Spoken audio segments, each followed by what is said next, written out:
যে মসজিদে মার্বেল লাগানো আছে, যে মসজিদে হাজার হাজার টাকা ব্যালেন্স আছে, তারা যদি মনে করে ইমামকে কম বেতন দেবো, আল্লাহর কাছে তুমি মতোয়াল্লি হিসেবে হিসেব দিতে পারবে না। অনেকজন বলে, প্রশ্ন করে যে ইমামতি করে টাকা নিতে হবে, হাদিস কোরআনে কোথায় লেখা আছে? তোমার মতো বাপের বেটাকে বললাম এই প্রশ্নটা তুমি উত্তরটা নিয়ে এসো, যে স্কুলে চাকরি করে বেতন নিতে হবে 6 ঘন্টা পড়িয়ে 70,000, কোরআন আর হাদিসে কোথায় লেখা আছে? নিয়ে এসো, আমি ওইখানেই লেখা আছে বেতনটা লিয়া যাবে। ওইখানে জলসা করে পয়সা নিতে হবে, কোথায় লেখা আছে? আমি তোমাকে ইমানদারির সঙ্গে বললাম, কোন যদি বাপের বেটা যদি ইমানদার থাকে, আমি 1 টাকা লুবো না, ফ্রি পয়সায় জলসা করব।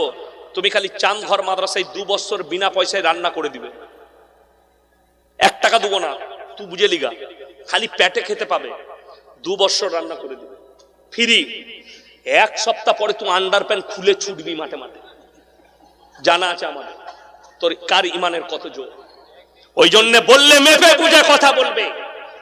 হযরতে উমর ফারুক রাদিয়াল্লাহু তাআলা আনহু যেদিন আমিরুল মুমিনিন হলেন, নিজের ব্যবসার মালগুলো নিয়ে বেরিয়ে যাচ্ছেন, সাহাবীরা আটকালেন, আমাদেরকে দিন শিক্ষা কে দিবে?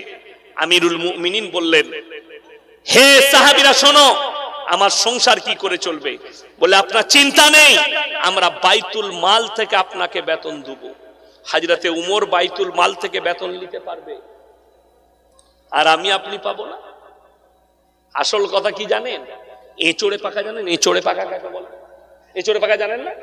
রোদে যে মালটা পেকে যায় ওটা খুব খারাপ, রোদে পাকা মালটা খেতে একদম টেস্ট থাকে না। তো আমাদের দেশের কিছু মুসল্লি আছে রোদে পেকে যায় মাল কথা, মানে অল্প বিদ্যা ভয়ঙ্করী, এলেম কালাম নাই, 2 দিন নামাজ পড়ছে, ও ইমামের পায়জামাটা দেখে, শালা ইমাম যদি একটু হাওয়া ছেড়ে দেয় তো বলবে কি এরাডোমে বোমবাস্ট করে দিয়েছে, যা বুঝে কর না। আমার ভাই খুব সাবধান। আল্লাহ তাআলা কোরআনে বলেছেন, ইন্নামা ইয়াখশাল্লাহ মিন ইবাদিহিল উলামা। আমার নবী আর পয়গম্বরের পরে সব থেকে বেশি আমাকে যারা ভয় করে তারা হচ্ছে এই আলেম উলামা সম্প্রদায়।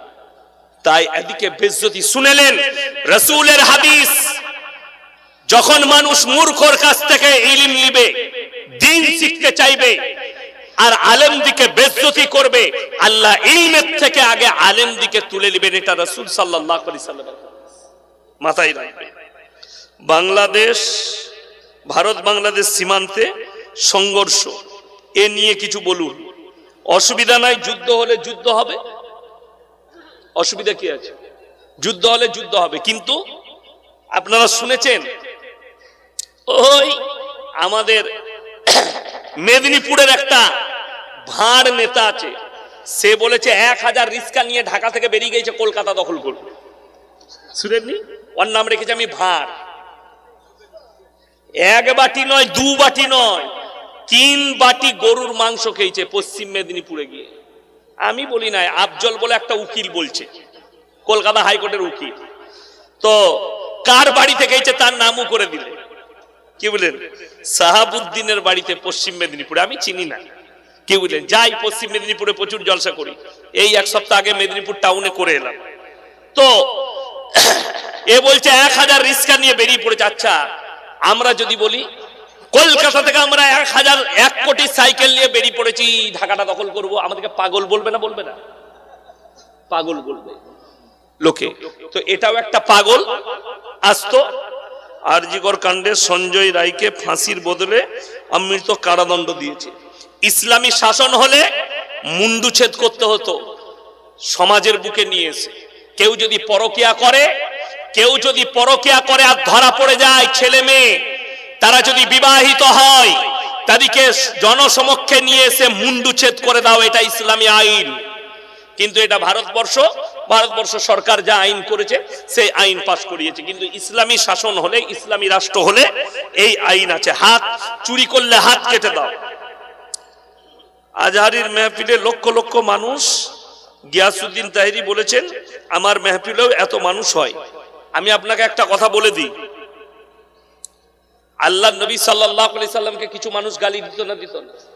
আচ্ছা, নবীজির থেকে দামি লোক কেউ এসছে? কথা বলে না? তাহলে তাহিরিকে আর আজহারিকে কথাটা বুঝতে পারেননি? তাহিরিকে আর আজহারিকে আপনি কেন এগুলো নিয়ে পড়ে আছেন? আমি এগুলো নিয়ে ভাবি না। আমার মজমায় 10টা লোক থাকলেও আলহামদুলিল্লাহ, আমার মজমায় 1000 লোক থাকবে, একটা লোক নামাজি হবে, আমার নিয়ত এটা।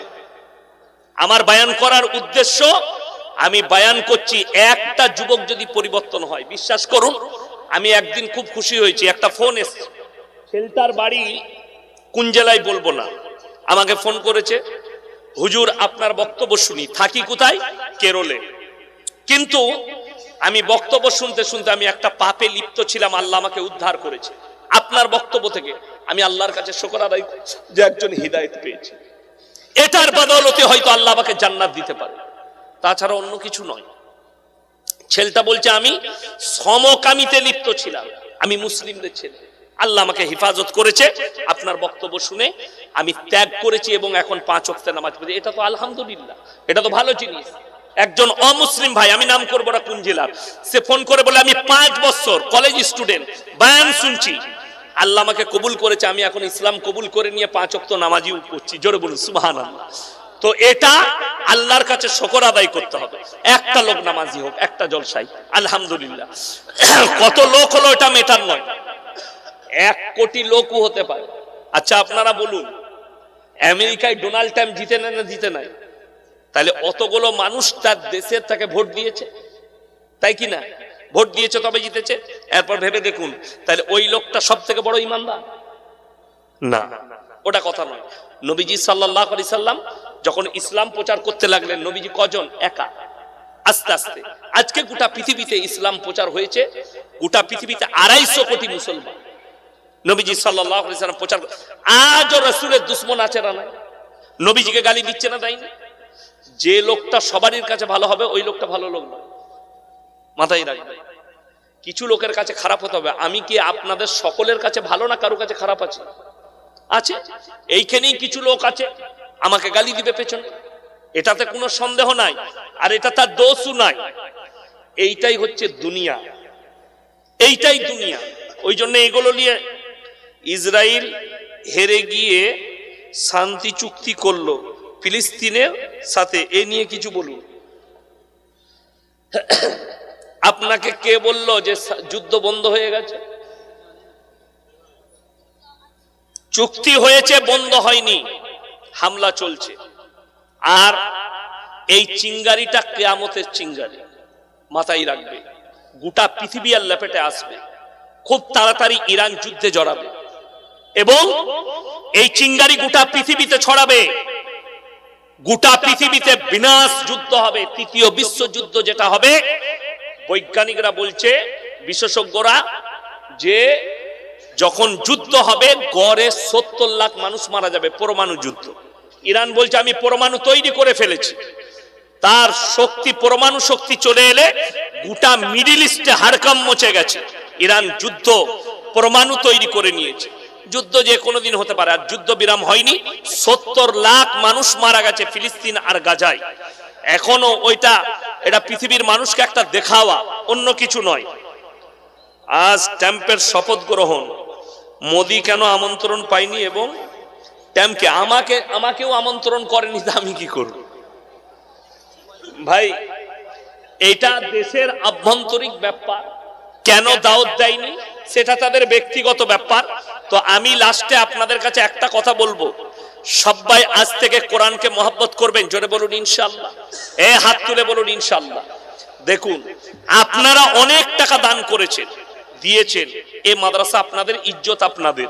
আপনাদেরকে একটা কথা বলি, 3টে লোক যদি মানুষের কাছে হাত পাতে, জীবনে তোমরা হাত ফিরিও না, কেউ ফিরাবো না। জোরে বলুন ইনশাআল্লাহ, জোরে বলুন ইনশাআল্লাহ। নাম্বার 1, ওয়া আতিদাল কুরবা, তোমার কাছের গরীব। নাম্বার 2, ওয়াল ইয়াতামা ওয়াল মাসাকিন। নাম্বার 3, ওয়াবনাস সাবিল ওয়ালা তুবাদ্দির তাবদীর। আর মুসাফির যদি হাত পাতে, আজকের জলসায় সবথেকে বড় মুসাফির কে? আমি আপনাদের কাছে কিছুই চাইবো না, খালি একটা জিনিস চাইবো, সব থেকে দামি কিতাব কি? কোরআন। 500 করে টাকা, 30টা কোরআন শরীফের পয়সা কে কে আমার হাতে দিবেন আর মুলাকাত করে যাবে? 30 জন। 30 জন। আমি গজলবেলা বক্তা লয়। আপনি বলেন সবাই কম বেশি আমার কাছে কিছু দিয়ে একমাত্র ভাই তাড়াতাড়ি বলুন। 500 করে টাকা। ও সেটা, ও আল্লাহ, দরকার নাই, বরাবরই ভাত খাওয়াটাই বলে। ঠিক আছে, এই দেখেন